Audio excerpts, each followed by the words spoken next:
Olá a todos, meu nome é Matheus Lassan e bem-vindos ao meu canal. Pessoal, hoje nós vamos responder a pergunta: quando é que um poder é legítimo? E para isso nós vamos utilizar os escritos de Egídio Romano, um autor muito importante, mas pouquíssimo conhecido aqui no Brasil. É um conteúdo inédito nos meios tradicionais brasileiros. Se você está interessado nesse assunto, por favor, curte o vídeo e escreve aqui embaixo Catolicismo e Política. Assim o YouTube vai entender que esse vídeo é relevante e vai mostrar para cada vez mais pessoas. Sem mais delongas, vamos ao vídeo. Então vamos fazer a oração de São Tomás de Aquino para os nossos estudos. Em nome do Padre, do Filho e do Espírito Santo, infalível Criador, que dos tesouros da vossa sabedoria tiraste as hierarquias dos anjos, colocando as cordas admirável no céu. Distribuístes o universo com incantável harmonia, vós que sois a verdadeira fonte da luz e o princípio supremo da sabedoria, difundi sobre as trevas da minha mente o raio do esplendor, removendo as duplas trevas nas quais nasci, o pecado e a ignorância. Vós que tornaste fecunda a língua das crianças, tornai erudita a minha língua e espalhai sobre os meus lábios a vossa bênção. Concede-me a curacidade para entender, a capacidade de reter, a sutileza de relevar, a facilidade de aprender, a graça abundante de falar e de escrever. Ensina-me a começar, rege-me a continuar e perseverar até o término. Vós que sois verdadeiro Deus, verdadeiro homem, que vive e reina pelos séculos dos séculos. Amém. Então, pessoal, vamos começar o nosso terceiro encontro do grupo de estudos de política e doutrina da igreja. Agradecer a todos aí, porque o empenho está sendo bem satisfatório nas últimas semanas. A última aula que nós tivemos a respeito da Mirare Vossa, o pessoal gostou bastante. Eu espero que em breve possa ir para o YouTube esse conteúdo. E vamos continuar, lembrando sempre que Maria, Jesus e Maria reinarão na sociedade quando eles reinarem em nossas vidas. Então é muito importante estarmos todos crescendo em virtudes. O aviso de sempre para a gente começar legal hoje. E bem, vamos falar aqui nesse terceiro encontro sobre o Frei Egídio Romano, o livro dele sobre o poder eclesiástico e sobre as controvérsias que nós temos que tocar, que surgiram aí nas últimas semanas, né? Sobre a origem do poder, a legitimidade do poder, quando que um governo é legítimo, quando que um governo não é legítimo, o poder vem dos homens, o poder vem de Deus, o poder vem da onde, e você pode pagar imposto, todo governo é bom, independente da religião, anarcapitalismo, eu sou o dono da minha cabeça, e não tem acima de mim somente Deus, como é que é essa história? Então a gente vai tentar olhar hoje aqui sobre a ótica tradicional da doutrina da igreja, qual é a doutrina sobre o poder. E essa é uma aula muito importante, viu, pessoal? Eu andei pesquisando esse assunto e acabei encontrando online esse livro sobre o poder eclesiástico, do Frei Egídio Romano. E, olha, depois eu pesquisei aqui no Brasil, eu nunca tinha ouvido falar desse livro, eu nunca tinha ouvido falar desse Frei. Se alguém conhecia já o Frei Egídio Romano, por favor, anota aqui embaixo, manda aqui no chat. Mas eu nunca vi. Ninguém aqui no Brasil está falando disso. Eu estou sendo, creio que, o primeiro a trazer sobre o livro do Frei Egídio Romano. E eu pesquisei também na gringa, não encontrei nada no movimento tradicional a respeito disso daí. Tem alguns estudos de universidade, mas coisas acadêmicas, sobre desenvolvimento do estudo da escolástica e tudo mais. Agora, numa perspectiva católica tradicional a respeito de política, eu não encontrei. Então, eu espero que vocês gostem muito desse compilado aqui de PowerPoints, desses comentários que a gente vai fazer em cima do livro, tá? Sobre o Frei Egídio Romano, ele nasceu no século XIII, 1240, alguma coisa. Ele foi aluno de São Tomás de Aquino e ele auxiliou o Papa Bonifácio VIII, eu esqueci de colocar, o Papa Bonifácio VIII, na confecção da Bula Una Sancta. Então ele não é um intelectual qualquer, alguém que ficou à margem, assim, né, que um Zé Ruela que apareceu aí. Longe disso. É um cara grande mesmo. E aqui está um versículo junto com um comentário dele para dar já a pauta do tema de hoje.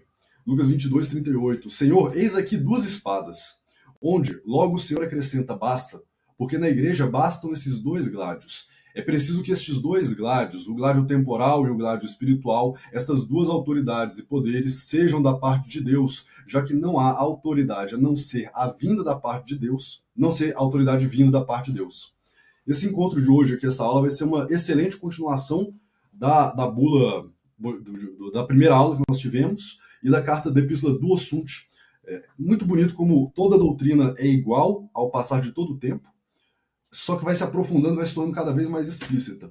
Então vamos seguir aqui. Isso aqui é o prefácio, ainda não é o Frei Egídio falando propriamente, mas já é uma paulada, tá? Vamos dar uma lida.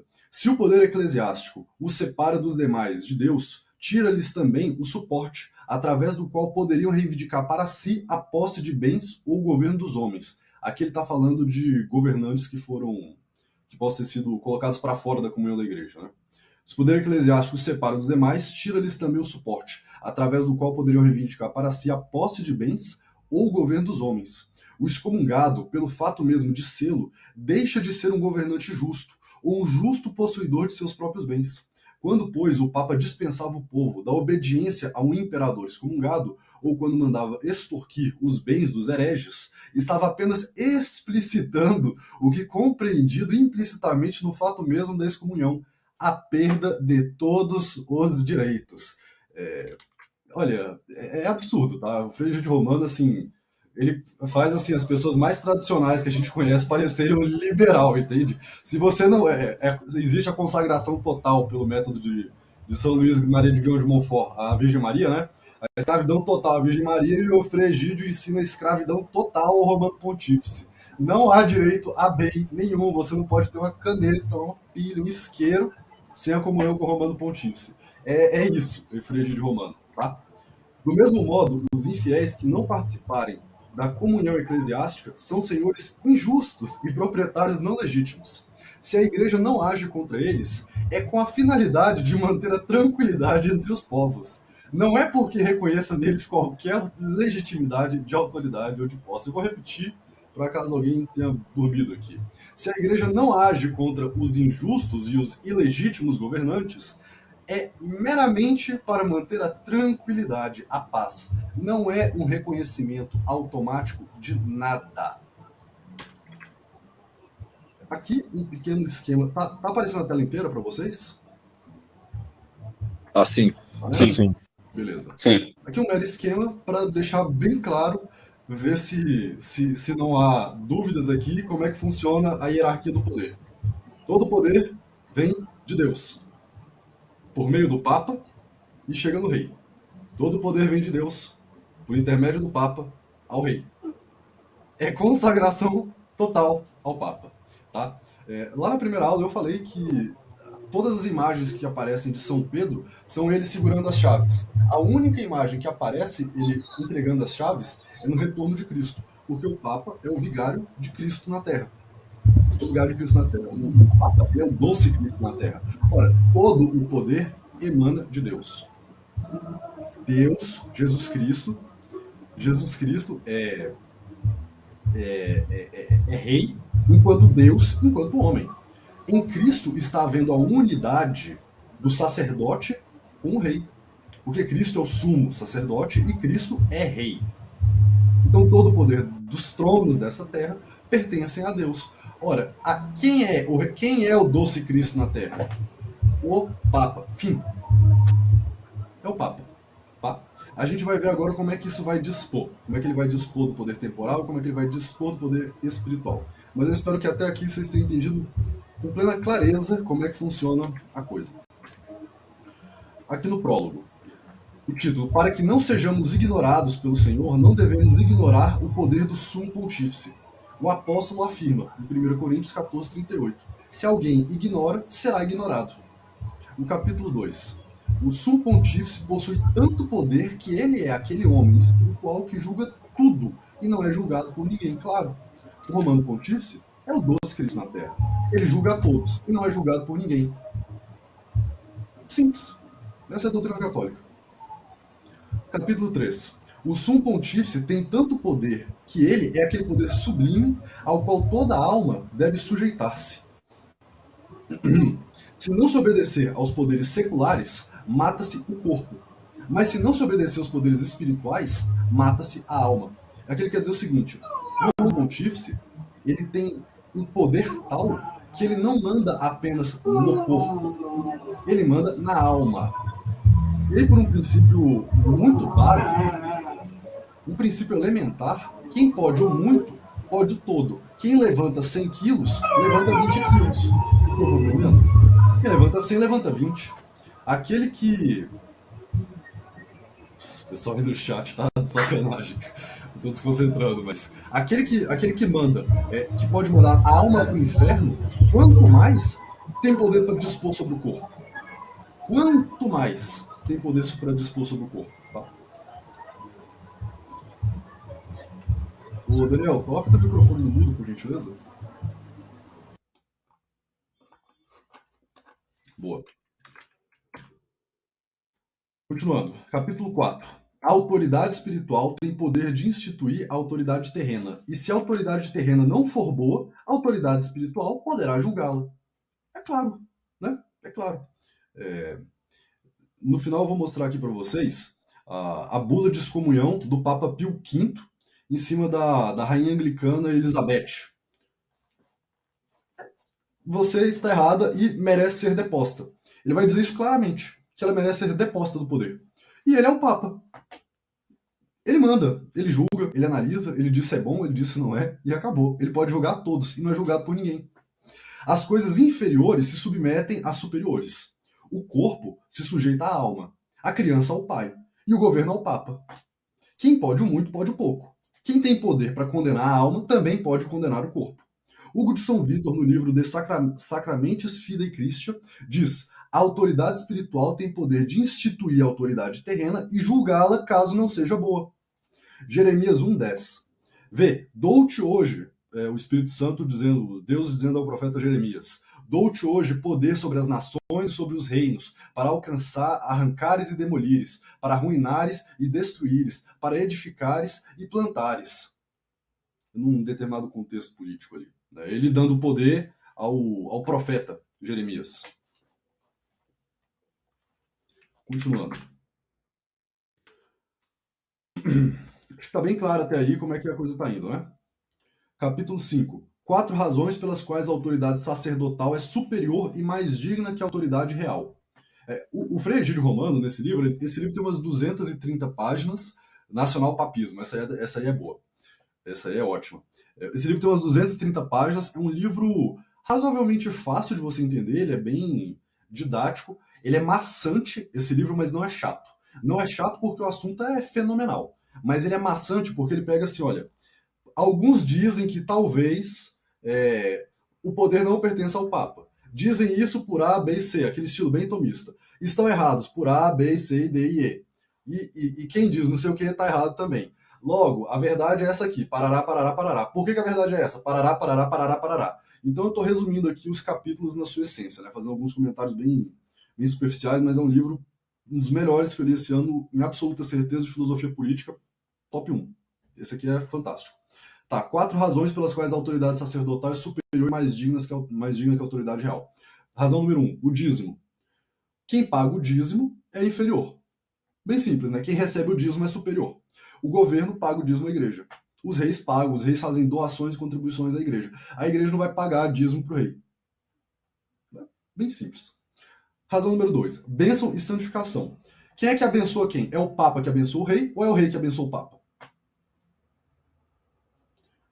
3. O poder sacerdotal foi instituído antes do temporal no Antigo Testamento. É o caso de Samuel e Saul. Os profetas já estavam estabelecidos, o povo hebreu não tinha um rei, e aí eles pedem ao profeta Samuel para que lhes dê um rei. Aí Samuel impõe as mãos, unge Saul e faz dele rei. Quem é que fez? Foi o rei Saul que fez o profeta Samuel, foi o profeta Samuel que fez o rei Saul. Simples, né? 4. O menor obedece ao maior. A matéria ao espírito. O espiritual julga o temporal. O Papa julga a todos e não é julgado por ninguém, a não ser por Deus. E isso fica tão claro ali no livro de Reis, para quem já teve a oportunidade de ler. Deus, através de Samuel, instituiu Saul como rei. E também foi Deus, através de Samuel, que legitimou Davi e instituiu Saul. Então, assim, a gente vai chegar aqui na finalidade do poder, mas está ficando bem claro que é o seguinte: quando Deus quer, ele tira o poder e dá o poder a outro. Então dizer o seguinte, que o poder que está aí, né, que não passou, que passou contestação, é legítimo. A gente vai chegar nesse ponto, mas a gente já começa a ver assim, francamente, não sei nem muito bem da onde que se tira esse tipo de ideia. Lamento, mas essa aqui é a verdade. Vou ler rapidinho aqui o chat. Obrigado aos comentários do João Silva. Arthur Bisotto. Sem papa igual sem governante? Ou só poderia o poder de governança só perderia o poder de governança sendo um excomungado. A gente vai chegar aqui no pedaço mais para frente, que ele vai explicar bem sobre o poder e o uso do poder. São duas coisas bem distintas. Eu acredito que vai dar certo, tá, Arthur? Aí, se não entender, por favor, repete a pergunta. Pois é.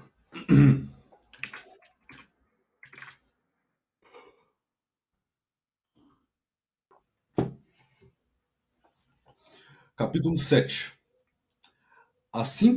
Capítulo 7. Assim como no homem há dupla substância, corpo e espírito, e assim como deve haver duplo alimento, corporal e espiritual, assim também é de se admitir o duplo gládio, um dos quais deve sujeitar-se ao outro. Aí aqui ele vai botar umas 10 páginas só para fazer aquela coisa que eu falei. Existe por A, B e C. Quem diz que não existe, tá errado, tá. Mas existem os dois lados, poder temporal e espiritual. E o temporal tem que estar submisso ao espiritual. Capítulo 8. De que modo esses dois gládios se conservam por uma certa excelência numa só e mesma pessoa, a saber, no sumo pontífice. Ou seja, ele vai explicar por que o sumo pontífice tem os dois poderes, o temporal e espiritual.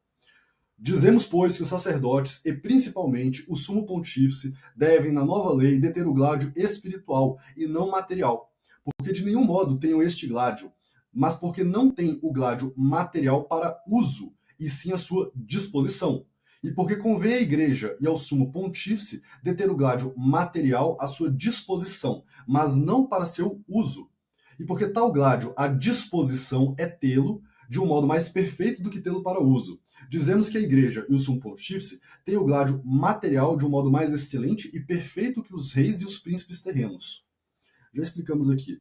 A igreja tem, pois, ambos os gládios. Ambos os gládios. Deixa bem claro. São Bernardo de Claraval, doutor da Igreja Católica. A Igreja Católica tem ambos os gládios, mas não de igual modo. A Igreja Católica detém o espiritual para o uso e o material à disposição. Qual que é a questão aqui, tá, pessoal? A diferença entre o uso e a disposição. O espiritual é próprio da igreja usá-lo. Até porque outra pessoa que não seja a igreja não pode usar o poder espiritual. Vocês estão entendendo? Quem é que celebra a Eucaristia? Quem é que faz crisma? É a igreja. Ah, um leigo pode fazer crisma? Não, não pode. Então, o poder da igreja é para usar. Agora, o poder material, o gládio terreno e tal, o poder da administração dos bens terrenos, esse aí, ele pertence à igreja. Mas ele entrega em disposição, ele delega sem transferir, ele delega o uso sem a transferência. É como se eu emprestar o meu carro para algum de vocês. Né? O João Pedro quer ir de São Paulo até Belo Horizonte. Posso dar teu carro, Matheus? Pode. Está à disposição. Você pega o meu carro, aí você vai, volta e devolve. Entenderam? Você pode usar o carro, mas não, ele está à sua disposição, mas não é seu. O poder pertence ao Papa e a disposição está ao romano, tá, né, para o governante. E se a igreja achar que ele está usando errado, pode pegar de volta. Tá claro isso aí? Tá claro isso aí? Sim. E bem, não convém a igreja se ocupar das coisas terrenas, né? De sujar a mão, matar uma pessoa, imagina, um padre aí, prender, sei lá, liderar exército, é uma coisa meio diferente. Vocês estão entendendo, assim. E aquele que é dono e pode dar o uso, ele tem de um modo mais perfeito do que aquele que só pode usar. Entenderam a diferença? Imagina que você tem um carro, mas você não pode emprestar o carro.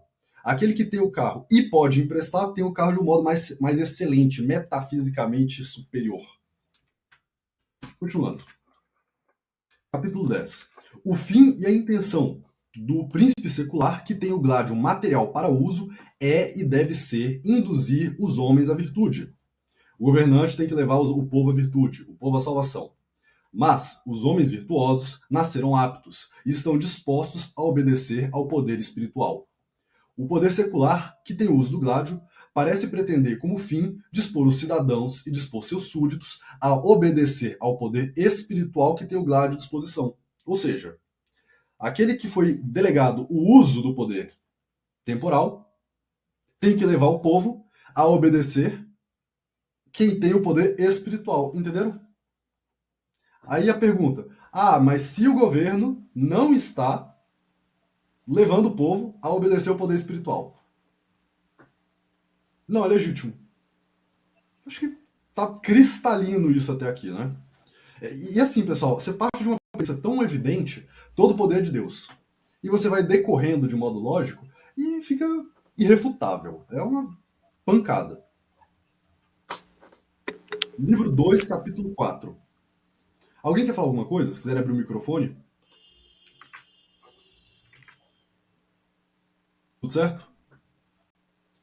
Tudo certo. Matheus, você não acha que talvez seria melhor a gente abrir para as perguntas quando você fosse mudar de tópico, alguma coisa, só para a gente não ficar te interrompendo? Bem, vocês podem mandar no chat que eu dou uma lida, ou então quando eu parar para perguntar aqui, porque eu sei mais ou menos. Eu tô lendo e tô fazendo comentários, então se vocês quiserem interagir também, não dá nada, tá? Beleza, então. Capítulo 4, do livro 2. Todas as coisas temporais colocam-se sob o domínio e o poder da igreja, e principalmente do sumo pontífice. Isso aí vai ser o que ele vai explicar no capítulo 4. Só pode ter domínio sobre alguma coisa se usa esta coisa para a maior glória de Deus. Se não usa para a maior glória de Deus e todo poder vem de Deus, não pode haver domínio sobre as coisas. No outro capítulo mais à frente ele vai dizer algo assim. Todos os homens são merecedores da condenação eterna. Nenhum homem em estado natural é merecedor, é digno da herança espiritual, da herança eterna, do céu.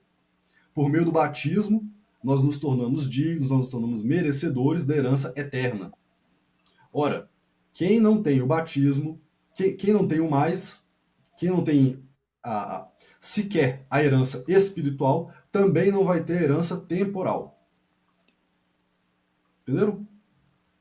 Essa é a doutrina do Frei Egídio. Todo o poder ao Romano Pontífice.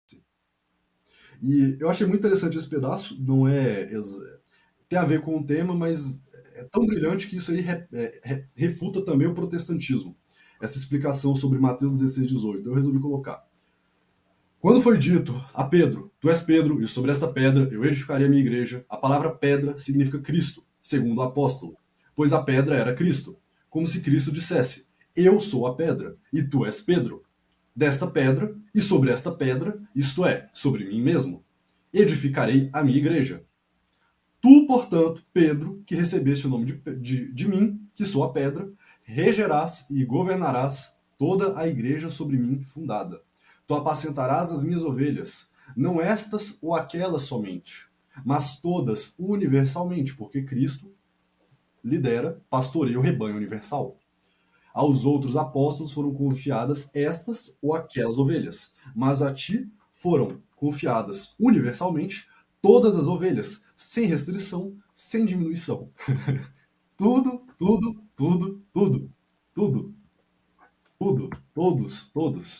Todo poder, todos os bens, todos os fiéis, todas as almas, tudo pertence ao Papa. Capítulo 5. O poder régio é constituído através e pelo poder eclesiástico, e é ordenado em função e a serviço do eclesiástico. Por isso fica mais claro como as coisas temporais estão colocadas sob o domínio da igreja.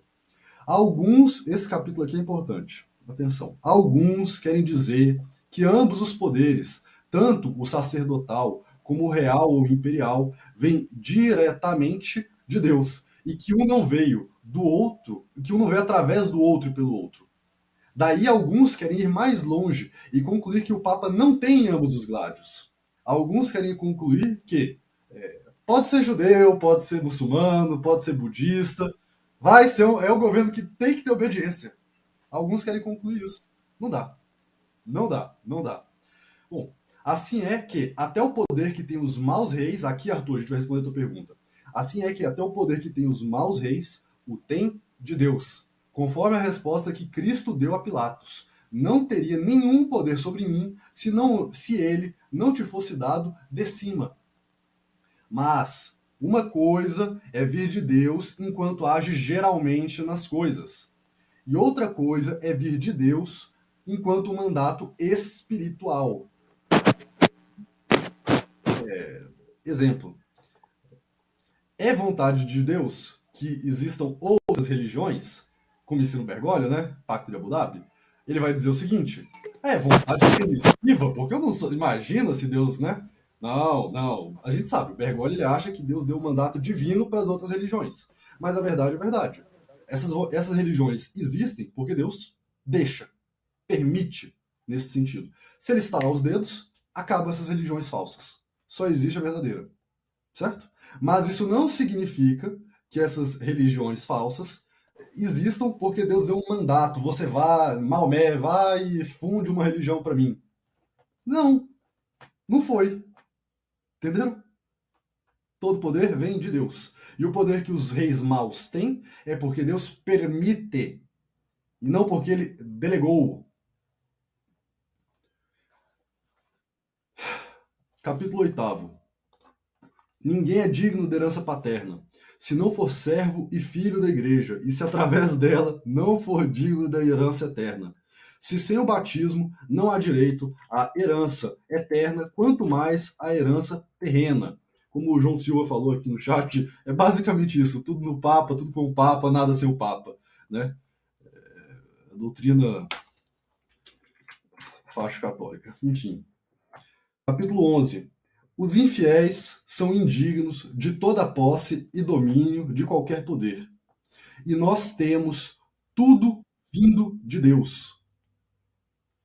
Papa acima de tudo, Deus acima de todos. E based. Papa acima de tudo, Deus acima de todos. É isso. E nós temos tudo vindo de Deus. Segundo 1 Coríntios 4:7. Que tens tu que não recebeste? Pois Deus é rico por si mesmo. Enquanto que nós somos ricos porque aquelas coisas que Deus nos empresta. Os nossos bens não são nossos porque nós temos um direito, sei lá, ontológico, metafísico, existencial, que é nosso. É nosso porque Deus deu ou Deus permitiu, é isso aí. Há, pois, uma distinção. Uma coisa é o poder, outra o uso do poder. Uma coisa é o poder, outra o uso do poder. O poder de per si é sempre bom. O poder de per si é sempre bom. Contudo, o uso do poder pode não ser. O uso do poder pode não ser bom. O uso do poder pode não ser bom. Há outra distinção. Embora todo o poder emane de Deus, contudo, nem todo poder é mandado por Deus. Mas um poder é mandado, aquele que Deus dá aos bons, e o outro é permitido. A religião católica foi dada por Deus. As outras religiões falsas, elas são permitidas. A religião católica foi dada, as outras foram permitidas. O poder é bom, o uso pode não ser. Eu coloquei aqui, para ficar bem claro isso. Há, pois, uma distinção, uma coisa é o poder, outra o uso do poder. O poder de per si é bom, contudo, o uso pode não ser. Embora todo poder emane do povo, todo poder emane de Deus, nem todo poder é mandado por Deus. Mas um é mandado, o poder que é bom, o outro é permitido, o que é dado aos maus. Assim ensina Santo Agostinho. Pois o poder é uma coisa, o uso do poder é outra. Eu acho que vocês entenderam que isso daqui é importante de ficar claro. Em Mateus, só complementando, tudo isso que você falou, né? E complementando, acho que foi o Arthur que comentou agora, né? Na verdade, a gente está num dos piores. Acho que é a pior época que a Igreja Católica está enfrentando é essa, não ter Papa. Acho que é o pior tempo. Não tem nada, né, nesse nível na história. Terrível desse jeito, nós estamos enfrentando. Com certeza. Arthur, já vamos responder isso daí, tá? Porque é até bem interessante, porque uma das consequências do vídeo lá do controvérsia, da controvérsia do controvérsia, também com o microfone aberto. Se puder fechar aí. Enfim, uma das consequências da controvérsia do controvérsia é que apareceram uns RR dizendo o seguinte, aí, tá vendo? Se tem que obedecer um governo aí que tá aí, qualquer governo é legítimo, por que o Papa não é legítimo? Por que o Francisco não é legítimo? Uma pergunta um tanto quanto, né, evidente, assim, intuitiva. E aí, bom, bota pra gente um problema quase insolúvel. Como é que responde isso? Se todo o poder é legítimo, por que o do Bergoglio não é? Né? Então a gente vai responder, só terminar aqui os próximos slides, viu, Arthur? Aí já falamos sobre isso daí.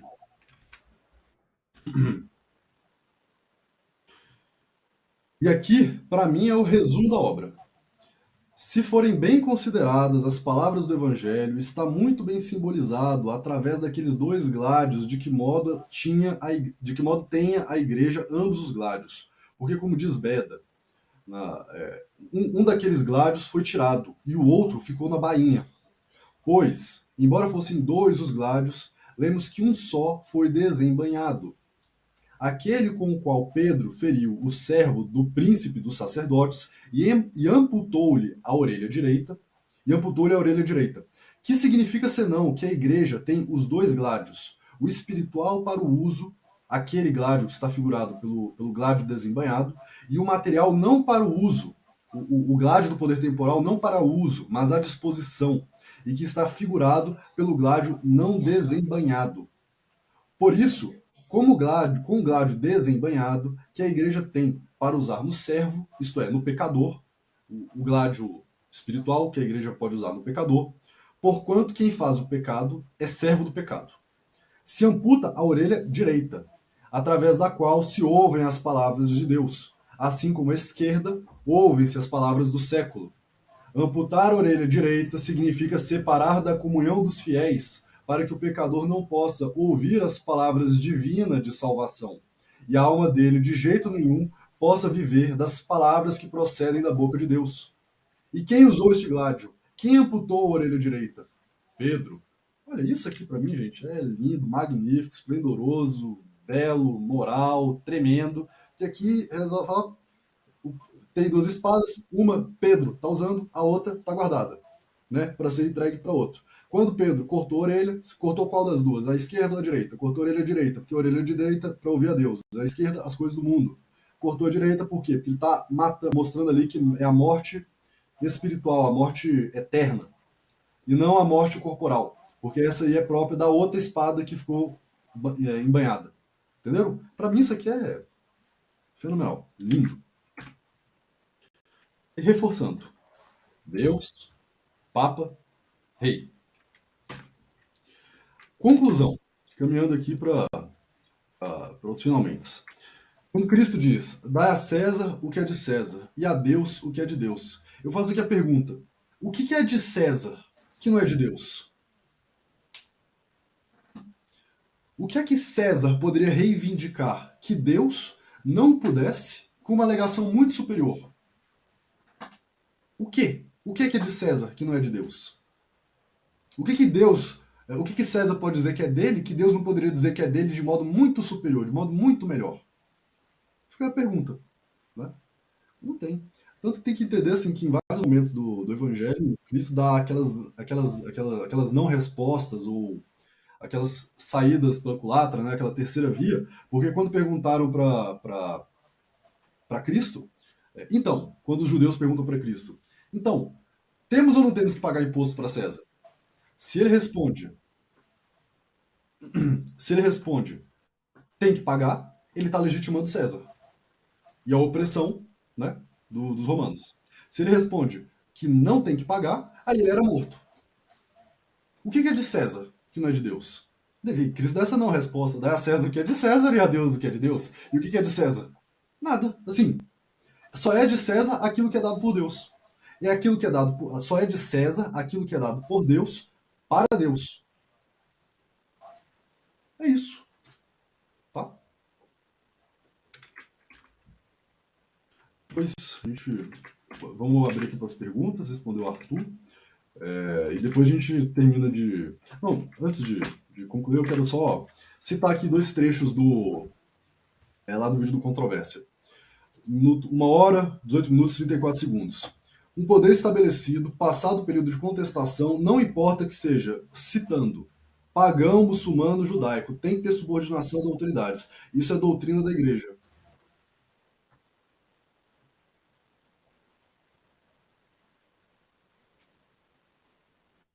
Não é. Não é. Tá? É claro. É claro. Ah, Matheus, então, eu acho que o governo do Botsuana é ilegítimo. Então amanhã eu vou botar uma bomba no palácio deles. Não, pera. Vamos com calma, né, pessoal? Não é porque assim, o governo não é legítimo que qualquer ato de revolta, de rebelião é legítimo. Evidentemente, eu acho que assim, qualquer pessoa que tenha senso moral, você não pode jogar um país numa completa anarquia, porque, né, puf. Agora, se você tivesse um poder moral, um poder legítimo, superior, e que pudesse, sem violência, ou com pouca, moderado, com uma justa violência, assim, com uma chance razoável de ganhar aquele governo para Cristo, você derrubar um tirano opressor, né? E tem alguma coisa correta para colocar no lugar. Você não pode trabalhar por isso daí? Evidente que pode. Evidente que pode, né? Um exemplo muito claro disso daí é a forma que o rei Davi. Eita, e aí o pessoal começa a mandar pergunta que eu tenho que cortar pro YouTube, pô. Não, não vamos responder isso aí, não. Não vamos responder isso daí. Quer dizer, tem mandato pontifício aquele estado? Pergunta pra você conversa. Enfim. Mas um exemplo muito interessante é o que acontece na história de Reis, que Saul era rei de Israel, e um momento muito interessante, pessoal. Saul faz lá um monte de coisa errada, ele mente, mata, ele deixa de matar, de punir aquele povo que era para punir. Ele faz uma série de coisas erradas. Qual é o momento em que ele perde o poder? É muito interessante. É no momento que Saul vai oferecer sacrifício como sacerdote. A hora que ele usurpa o poder espiritual, ele cai do cavalo. Nessa daí, o Espírito Santo fala com o profeta Samuel, vai lá e chama o Davi, meu servo Davi.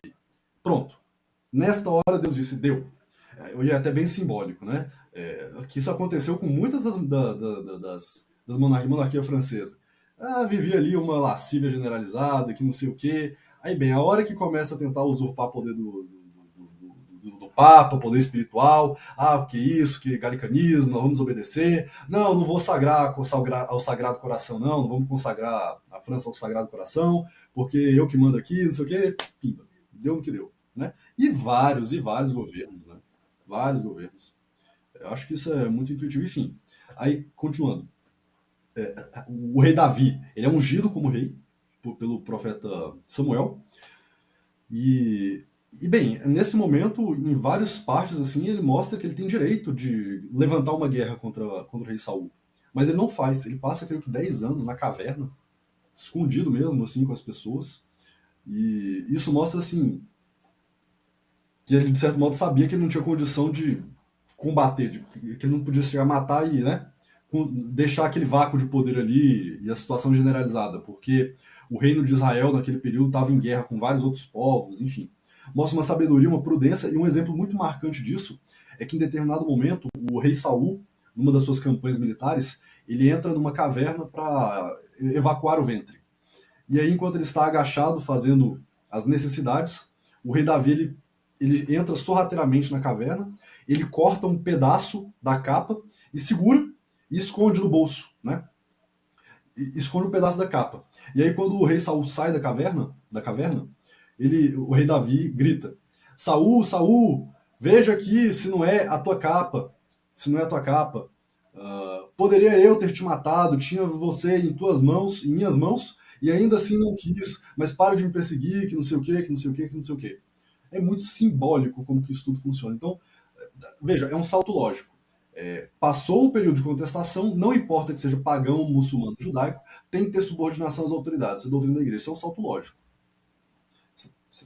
Porque passou o período de contestação, logo é legítimo. Não é bem assim. Passou o período de contestação, você realmente não pode fazer certas coisas aí que vai jogar tudo no caos, um tiranicídio maluco assim, sem pé nem cabeça, botar uma bomba lá. Então, é complicado.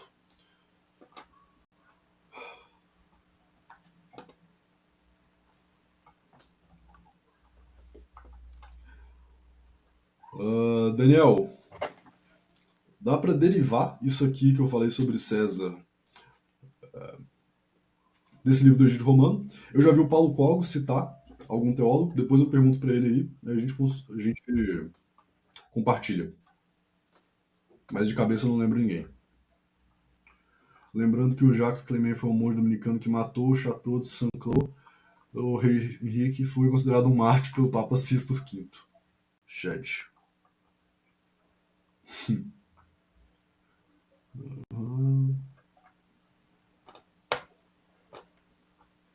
Tá, massa. A segunda coisa lá que é dita nesse vídeo do Controvérsia. Seria legítimo abster de pagar impostos?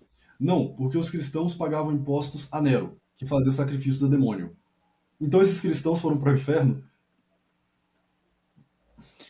É bem parecido atualmente, né, Matheus? Agora com essa reforma tributária, nossos impostos vão servir para custear a resignação sexual, né?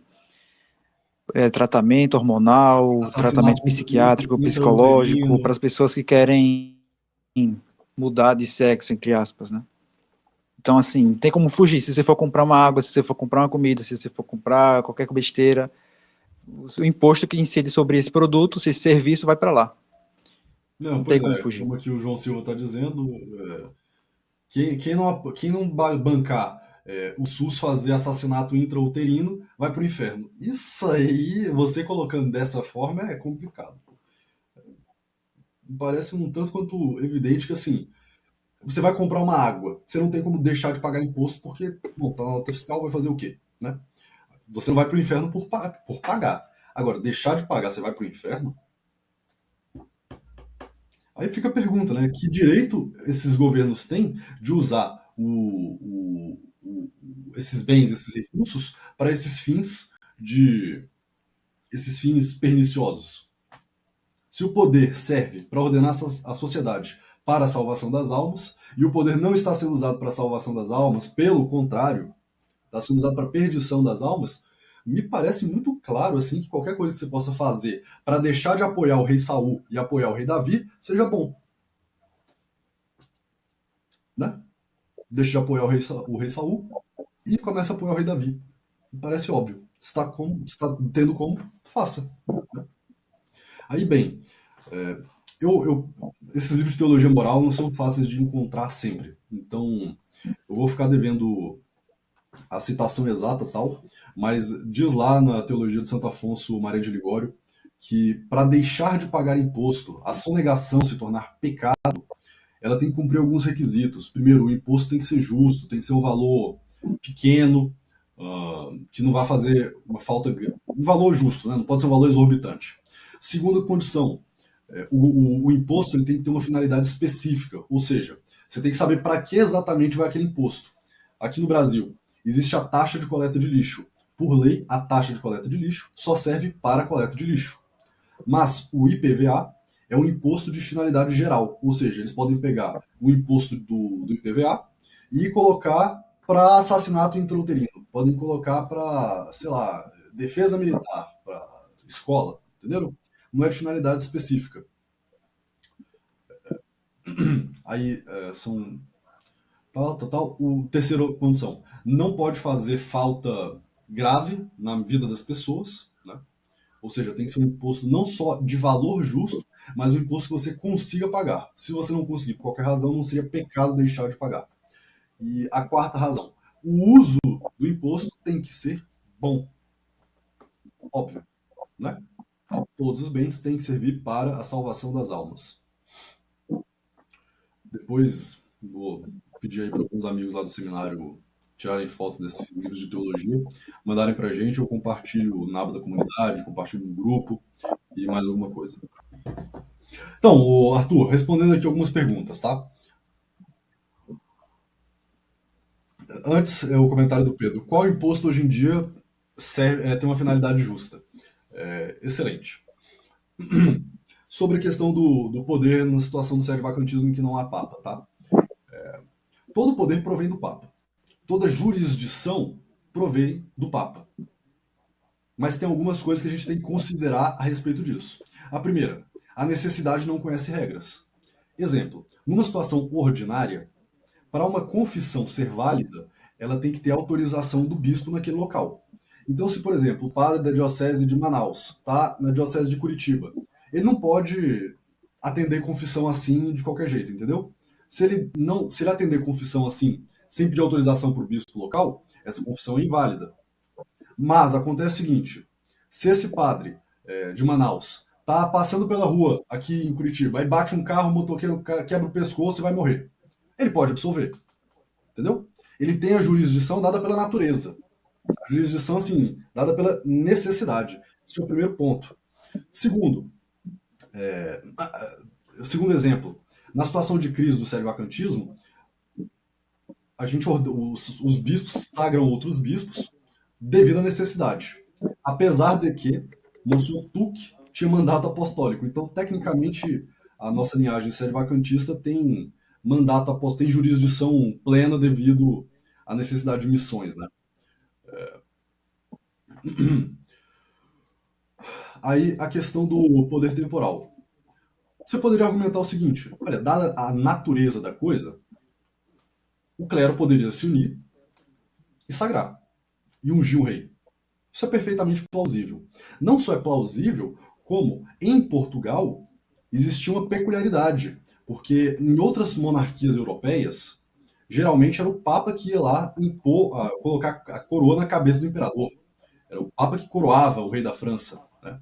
Mas em Portugal em específico, devido à origem de Portugal, a fundação divina de Portugal, para quem não se lembra, Portugal foi fundado no Milagre de Ourix. O Milagre de Ourix, nosso Senhor Jesus Cristo aparece para Dom Afonso Henriques e diz: você vencerá uma batalha, que vai ser uma batalha muito impossível de vencer, e você vai vencer do mesmo modo. Você vai ser aclamado rei pelos teus soldados. Aceita a aclamação.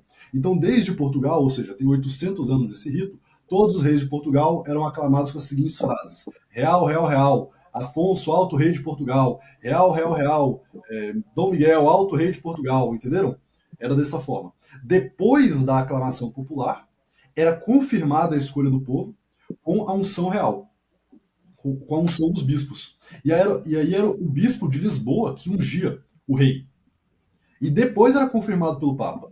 Então, claro, o Papa, você está só trocando a ordem dos fatores, nesse caso, né? Mas, de todo modo, era uma coroação referendada pelo Papa, apesar de não ter sido materialmente feita por ele. Porque está no poder dele também, de dispor do modo que ele vai querer fazer isso daí. Ah, não vou poder ir, mando um emissário para fazer no meu lugar. É ele que está fazendo de todo modo. Então, você junta assim, a história de Portugal com a situação de necessidade, tranquilamente poderia salvar aí, ou refazer algum poder temporal legitimando aqui hoje em dia. Brasil, Nova Roma. Ave Luso. No caso de Portugal, podemos dizer que Jesus Cristo ungiu o primeiro rei? Jesus Cristo escolheu, né? Jesus Cristo escolheu de modo bem claro. Ungir é porque ele foi ungido depois, materialmente ungido pelo clero. Mas sim, foi uma confirmação daquilo que já tinha acontecido. Não, exatamente, né, Arthur? Quem disse que nós não somos portugueses, né? Eu nunca concordei com a independência em 22, acho que é um negócio maçônico aí, lamentável, não tem nada a ver com essa história. Aí quem que seria o rei? Uma coisa muito importante de falar também, né? Quem é que seria o rei nessa situação? Olha, o rei é o escolhido por Deus, aclamado pelo povo, ungido pelo clero. Então, Deus se digna a escolher alguém a ser aclamado pelo povo, ungido pelo clero, e estaria feita a situação. Pronto. E se for de Deus, o projeto prospera. Seria materialmente impossível Dom Afonso Henriques vencer mouros naquela batalha, contra 5 reis mouros, ou seja, um exército contra 5. Ele foi lá e venceu, porque Deus estava com ele. Davi, pobre, né, pequeno. Saul tinha rei, tinha exército, tinha dinheiro, tinha tudo do lado dele. Aí, no fim das contas, Davi se tornou rei. Então, quando é de Deus, esses projetos prosperam. A gente tem que se humilhar, temos que fazer penitência, conversão, nos consagrarmos à Virgem Santíssima, nos consagrarmos à Imaculada, porque aí Deus pode olhar para a nossa situação, ter pena de nós e vir aqui salvar a nossa situação calamitosa. O Vinícius perguntou sobre a fonte do Bergoglio ter cedido padroado ao Partido Comunista Chinês. Não deve ter sido o termo exato padroado, né, para o Partido Comunista Chinês, mas eles podem sagrar bispo, eles podem. É um padroado, de certo modo, né? Não é formal, mas é um padroado. Pode sagrar bispo, criar. Sim, quem comanda. O quê? Perdão, pode continuar, desculpa. Pode falar. Pode continuar, desculpa. Bem, quem comanda, na verdade, a Igreja Católica, acredito que desde 2019 é o Partido Comunista Chinês, é a China. Né? Quem decide quem é padre, quem é bispo, são é o próprio Partido Comunista Chinês. E não teve nenhuma interferência papal. Não sei se o Bergoglio cedeu, mas ele também não fez nada. Ele só deixou, Deus sabe, ele só deixou ir. Até se vocês lembrarem, lembra o tapa que aquela mulher deu o tapa Francisco, né? Aquele tapa na mão que ele deu? Parece que era uma chinesa que foi gritar lá com o Papa. Por favor, Papa, seja católico e faça alguma coisa pela gente, faça alguma coisa por nós, não sei o quê. Aí ele deu tapa na mulher. Foi essa situação aí. O pior de tudo é que tipo, a China tem um histórico, né? Principalmente pelo Partido Comunista Chinês, as monarquias, as falsas monarquias de perseguição e martírio católico. O Vietnã também é horrível, cara. Não, bizarro. Vou abrir aqui lista de reis excomungados na Idade Média. Só para mostrar algumas coisas. Tem aquele caso muito emblemático de Santo Ambrósio, que ele impede o imperador, se alguém lembrar o nome do imperador, me manda aqui no chat, impede o imperador de entrar na catedral. Porque o rei tinha feito lá um assassinato generalizado, uma mortandade lá, e aí o Santo Ambrósio disse, não, mas na igreja o senhor não entra. O senhor está excomungado, se converte. Aí no fim ele fez penitência e deu tudo certo. Tá podendo falar? Pode falar. Tá, eu ia perguntar como é que a gente vai, então, fazer a junção de tudo que foi dito nessa aula agora, na aula passada, e para voltar a falar na Mirare Voz e encerrar o assunto, né? Da Mirare Voz é até uma coisa um tanto curiosa. Por que ninguém ouviu falar de Egito Romano? Por que simplesmente foi esquecido? Porque o clero francês, o clero do mundo inteiro, basicamente, estava muito preocupado aí em ser autônomo do Papa. E aí, alguém dizendo todo poder pertence ao Papa não é conveniente, né? São Tomás de Aquino não foi muito escutado depois que ele morreu. Meio que deixaram de lado toda a Suma Teológica. Demorou muito até ele ser doutor angélico e tal, não sei o quê. Aí, Egídio Romano vai deixando de lado. E se você observar, assim, infelizmente, tá, até os papas aí da Idade Moderna esqueceram do Egídio Romano, esqueceram da Bula Santa. Era aí um tal de fechar concordata para lá e para cá, legitimar governos, a sã laicidade do Estado, né? Como diria aí Pio XII. Pio XII disse, tem que respeitar a sã laicidade do Estado, tem que respeitar o governo A, não sei o quê, os cristeiros, não mexe aí com esse governo, não. O que importa que eles estão fuzilando o padre, não sei o quê. Deixa isso aí de lado, tal, não sei o que, enfim. A hora que a igreja perdeu o poder temporal, ela ficou vulnerável aos ataques do poder temporal. E aí, infiltração, tomaram o poder espiritual. Aí a gente tá na crise da sé vacante. Aí, olha, se não fizeram o seu trabalho, a culpa não é minha, tá? Eu só tô falando que deveria ter feito. Deveria ter sido mais rígido nisso aí.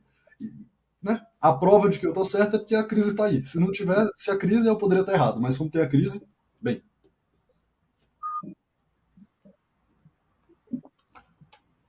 Aí sobre Mirare Voz, ele vai condenar os erros daquele tempo, né? Vai condenar os erros daquele tempo. Mas faz a condenação certa, correta. Só que pouco tempo depois, os papas ali do século XIX, não, que a República Francesa é bacana, não sei o quê. Aí, bicho. Deu no que deu, né? No fim das contas, o Vaticano virou refém. Só foi ser consertado isso aí com o líder da Itália da década de 30. Aí, ponto. Perderam a soberania na Itália. E ficou por isso. Lamento.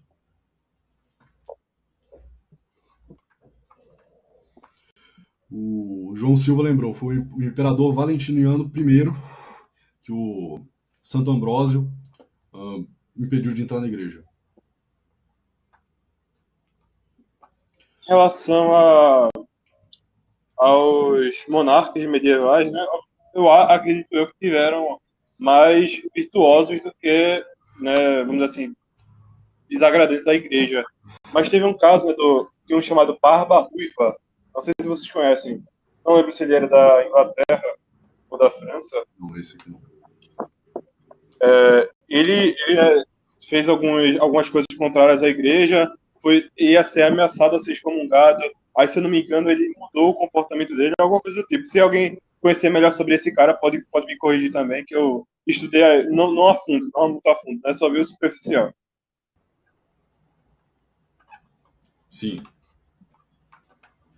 Ô, Matheus, Pode falar, João Pedro. até onde eu verifiquei aqui, na verdade, o imperador que Santo Ambrósio impediu de adentrar na igreja foi Teodósio I. Então tá retificado aí. Teodósio I. Vou compartilhar aqui a bula do Papa Pio V.